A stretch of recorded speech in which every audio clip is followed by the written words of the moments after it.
Hey everyone, welcome back to Gundam Build Guide. I'm Buster Green, please like and subscribe to this video. So we have a really fun week this time around because there's so many good bonuses happening this week. So here's what's happening. This week, the weekly suit is the Zeta Plus C1. Now, that's not particularly exciting since we already got the Zeta Plus A1, and this one has a worse color scheme, it's just gray all the way through, but it does have a better gun.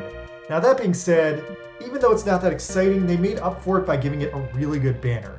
So the banner for this one has an awesome step-up event, where every time you pull, the odds get better. On top of that, every time you pull, you get 10 Mark Material Alpha. So if you do 4 pulls, you're going to have enough of those to trade them in for a gold Mark Material, which normally takes like a week or two to get. And you can use those to red out your best parts and give yourself like the ultimate power in the game. So that's a pretty good deal. Also, with the way the step-up event was working, I was able to easily get 4 pieces of the Zeta out of the only 5 pulls I did. So all in all, it's a very good weekly banner. Now, my friend Dylan also pointed out that you can alternatively just straight up buy the Mark materials for about $80 for $15. But considering they're coming out of the banner so frequently this week, I really think you're better off getting the banner and trying to get those Zeta parts to get the pieces with them. Anyway, aside from that, there are also significant reruns for the Hathaway's Flash suits because Hathaway's Flash came out in Japan finally. It's going to be on Netflix in like 3 weeks, so I'm super psyched to see it.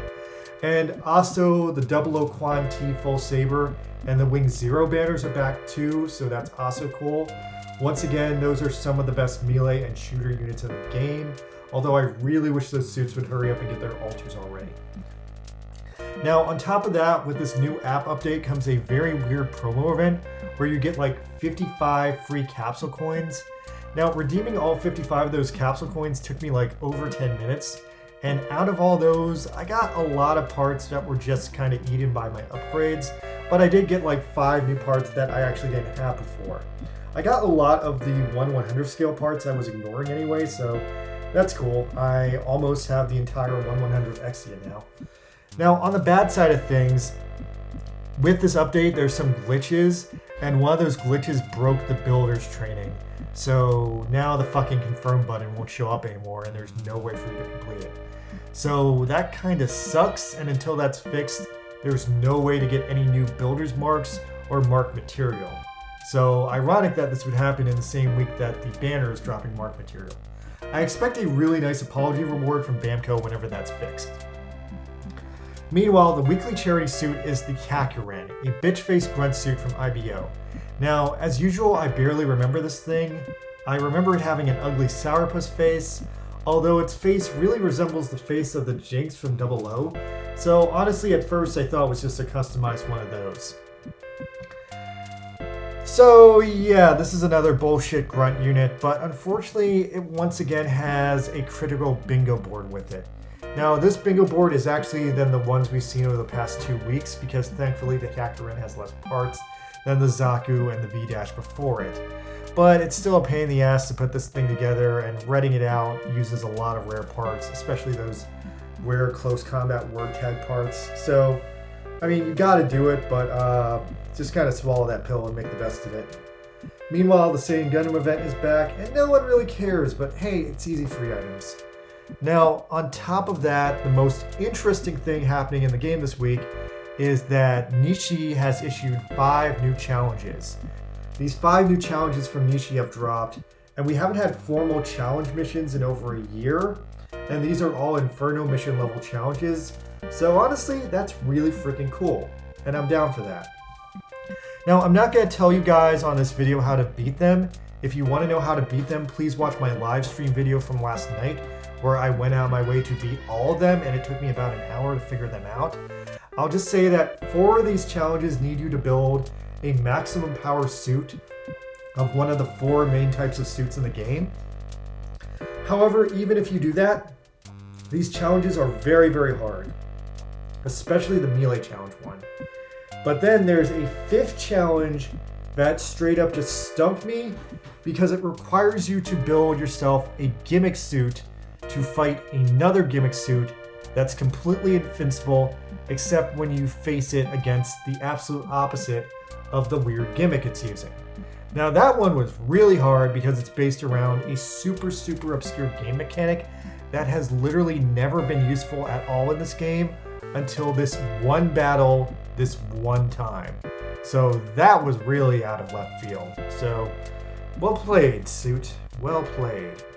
Anyway, so that's all the news I have about Gundam Breaker Mobile this week, but we got a huge info drop about Gundam Breaker Battlogue, which actually ties into Gundam Breaker Mobile. So I'm going to go over that because that's a really big deal. So Battlogue, as it turns out, is going to be a major multimedia 360 marketing push thing. And to start with, it's going to start out as a 6-episode anime that will be released directly to the main Gundam YouTube channel. Now this anime seems to imply that it will be covering events from the Gundam Breaker Mobile video game, as well as Misa's story from Gundam Breaker 3 on the PS4. Now on top of that, after the anime, a series of HG scale model kits are going to be coming out based on the suits that will be highlighted in this anime, which have now all been preemptively spoiled for you because gotta sell those model kits. Now on top of that, it looks like if you buy these model kits in real life, you will instantly have access to those suits inside the game.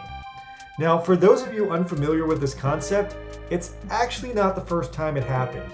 About a year ago, when the Gundam Wing TV Sandrock was released as an HD model, it came with a super exclusive code to unlock it in Gundam Breaker Mobile. So check it out, like it even says so on the box that it's a model with a code. Now to this day, this is unfortunately the only way to get TV Sandrock in Gundam Breaker Mobile. And adding insult to injury, sometimes later in the Japanese version of the game only, a side menu was added to just buy the suit in the game outright without buying the model. So get this, the model costs $34, and if you just buy the suit without the model, it costs $17. That means the real model costs $17, and the digital in-game model also costs $17. So wrap your head around that. Like, is the real version more valuable? Is the game version more valuable? Either way, they cost the same amount of money, so crazy. Anyway, so that being said, here's a rundown of the suits that are going to be released through this model series to be unlocked in the game by buying the models. Now the first one is a new third and final evolution of the Gundam Artemis called the Gundam Helios. It looks relatively the same, except it has a bigger, more seed-inspired backpack, which is cool for fans of the Gundam Artemis. Next one is the hilarious Gundam Live Lance Heaven, the arch enemy of the Gundam Death Scythe Hell. It's the complete opposite of the Death Scythe Hell in every possible way.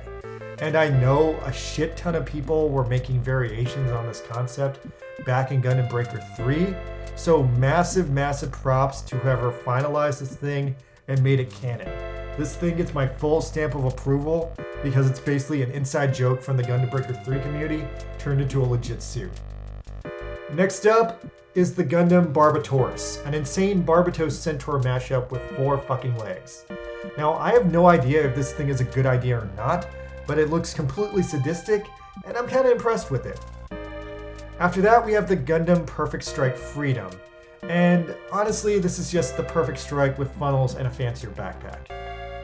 Moving on from there is the Blazing Gundam, a very intriguing and significant mashup with the God Gundam from the end of G Gundam with the Neros Gundam from the first episode of G Gundam. Now it seems to have a shining kick attack, which is very cool. I'm always happy to see a new mobile fighter class suit, and I full on am like okay with this one. After that, we have the Gundam 00 Command Quanti. This is a fucking really weird suit. This here looks like they took the Gundam 00 and tried to turn it into a scope dog. It's very intriguing, not sure how good it'll be since the 00 is like such a hardcore melee unit that it seems weird making it into a shooter. And then lastly, there's some shocking recolors. The first of the recolors is the American RX-78-2 in America. Now, speaking as an American, I think it just looks a little too blue and could use a little more red. But hey, not that bad. After that, we have the Ground Gundam Urban Combat type. An all-in-all totally sick recolor of the old Ground Gundam, and I've never seen this one before, so I'm very impressed by it, and I dig the cool black color scheme with the decals. All in all, impressed. Then after that is the Goof Crimson. Holy fuck. Okay, now this I have seen before. This is a very, very famous recolor that goes all the way back to the 1990s. And I am so stoked that this thing is finally canon. Now, I might actually buy this model kit because I have so much respect for this thing. The Goof Crimson is a fan favorite recolor from the 1990s. It originally started out as kind of like a conceptual Char's Goof custom, but over the years it kind of evolved into just this badass Goof custom that you've never seen before. Now, this thing has been like a fan community favorite for like just years. Like, I've lived with this thing for over 20 years. I've actually rocked the suit in several of the older Gundam games, like the one on the Wii and like, I don't know. But anyway, like, usually if I have a Goof custom and they give me the option to make a color custom scheme for it, this is the color custom scheme I almost always break. So I cannot get over how utterly shocked and thrilled I am that the Goof Crimson is finally canon. And yo, I might buy this thing. I want to buy this thing and put it on my fucking desk, because I just have like such a history with the suit that it's like mind-blowing to me to like see it official. So anyway, coming down after the high from that, we have the Gundam Asteroid red frame Inversion, which is just another red frame, but the white parts are black now. And last but not least is the Wing Gundam Sky Zero, a very interesting recolor of Wing Zero to have a sky camo color scheme, which I can get behind. It's not a bad color scheme, so yeah, that's cool. But shit, guys, I am completely on board to buy that Goof Crimson. I have not bought a Gundam model kit in a long time, and just because of my personal history with the Crimson, that's gonna be my buy. All right, anyway, that's all from me, you guys, but have a nice week. It's summer and everything's nice. All right, see you guys. Bye.